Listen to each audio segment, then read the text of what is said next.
What are, say, three pieces of advice you would give to people who are looking to succeed in business? Well, by far the best investment you can make is in yourself. I mean, for example, communication skills. I tell the students that come that they're going to graduate schools and business, and they're learning all these complicated formulas and all that. If they just learn to communicate better, and both in writing and in person, they increase their value at least 50%. And, I mean, if you can't communicate, somebody says, it's like winking at a girl in the dark. Nothing happens, basically. And you have to be able to get forth your ideas, and that's relatively easy. I did it myself with the Dale Carnegie course. Some people wish I'd taken a shorter course now in terms of my talking later on, but it's just hugely important. And if you invest in yourself, nobody can take it away from you. I mean, the second thing, which I'll get a certain criticism for not living it, but I do tell those students, that if I gave you a car and it'd be the only car you get in the rest of your life, you take care of it like you can't believe. Any scratch, you'd fix that moment. You read the owner's manual, you keep a garage and do all these things. And you get exactly one mind and one body in this world. And you can't start taking care of it when you're 50. By that time, you'll have rusted out if you haven't done anything. So you should really make sure that you just remember that you just got one mind and body to get through life with and to do the most with it. What about life advice? Well, life advice is, the most important thing, aside from the things I've talked about already, is really who you associate with. You want to associate with people that are better than you are. I mean, basically, you'll go in the direction of the people that you associate with, and you want to have the right heroes.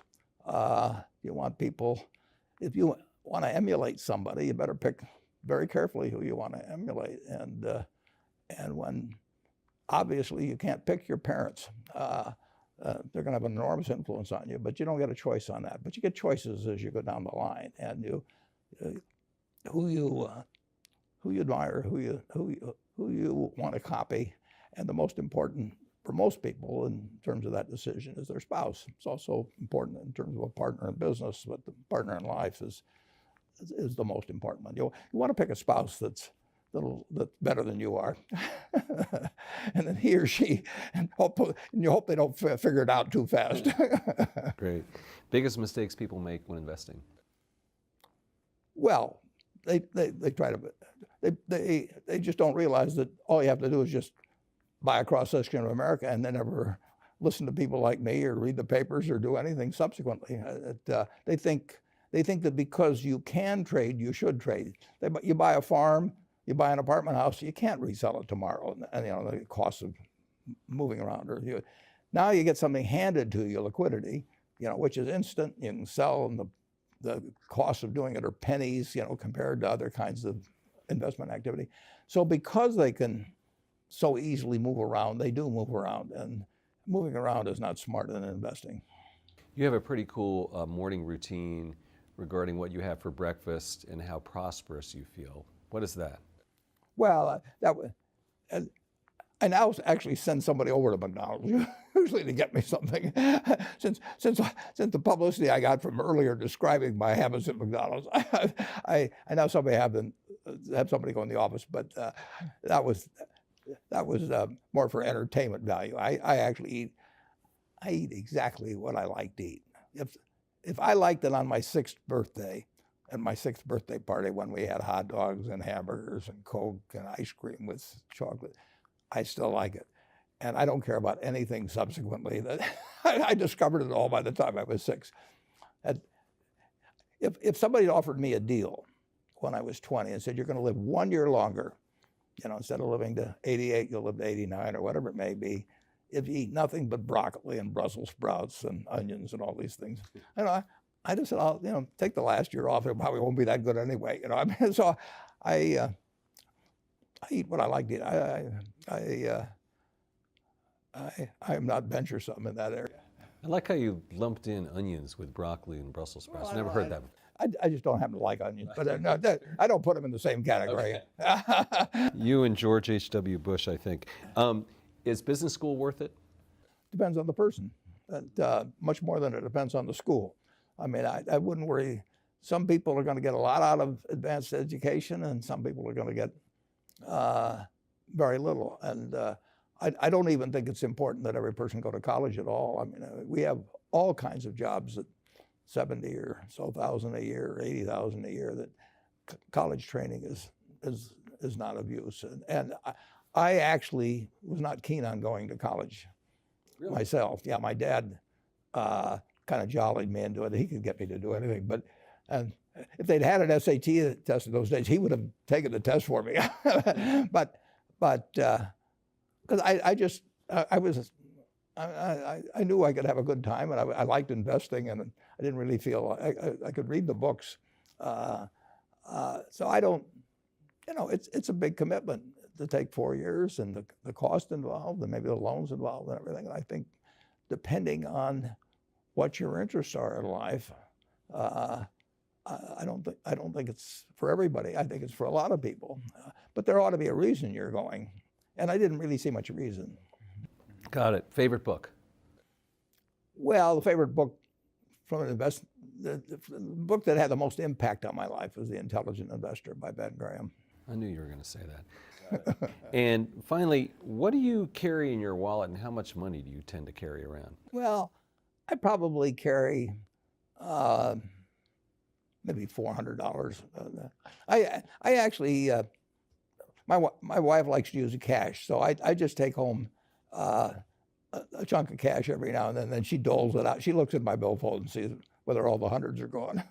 Sticks a few in there. But it's pretty simple. And credit cards? I've got an American Express card, which I got in 1964, but I pay cash 98% of the time. If I'm in a restaurant, I always pay cash. It's just easier. Warren Buffett, thanks. Warren, how would you define true success? Well, I've said many times that if you get to be 65 or 70 and later, and the people that you want to have love you actually do love you, you're a success. I've never seen anybody that reaches that age. I mean, I'm not talking about somebody that's in extreme poverty or pain or something, but I've never seen anybody that, if they have a lot of people that love them, that is other than happy. And I've seen some very, very wealthy people that they give testimonial dinners to and name schools after and everything. Nobody loves them, Their own kids would say, he's in the attic, but he never came. What other daily habits do you have, and which ones do you find to be the most rewarding? Well, I am really a creature of habit, but I read at least 5 hours, probably 6 hours a day, and wow. I just like to read. Now, a lot of it ties in with the business I do, but I enjoy it. I wouldn't be doing it otherwise. I mean, if I'd rather be out on a yacht or out playing golf all the time, I'd do that. But I just love getting more information, and I like building Berkshire. It is my canvas. So I spend a lot of time doing that. I play some bridge. I talk to my friends, and I pretty much don't do anything I don't like to do. I'm very fortunate in that. I mean, I really don't have to do almost anything. I mean, right. I would not like to be president of certain organizations because there's so many obligatory duties, lots of speeches or something of that sort. And I am pretty much in command of my own time, and you can say, well, it's kind of a crazy way to spend it, but I have a lot of fun doing it. Yeah, well, Caroline, I run a company that has 24 people in the home office here in Omaha, and we have 285,000 people working for us. We probably have 50 CEOs that report to me. Well, obviously, we can't run anything from headquarters, and I don't want to run anything. I do not want to have hundreds of people here and have to think about everything that goes with it. So I have delegated like nobody's ever delegated with a company of this size, and I trust the managers, and most of them are already rich. We buy their companies for hundreds of millions or billions of dollars. We don't get contracts with them to keep working. I mean, they have to go to work every day because they want to go to work, not because there's some contract or because they need the money. So I try to create the conditions that will cause them to really rather be at work than on some yacht someplace, which they could easily afford. And I say to myself, how do you get people that don't need to work?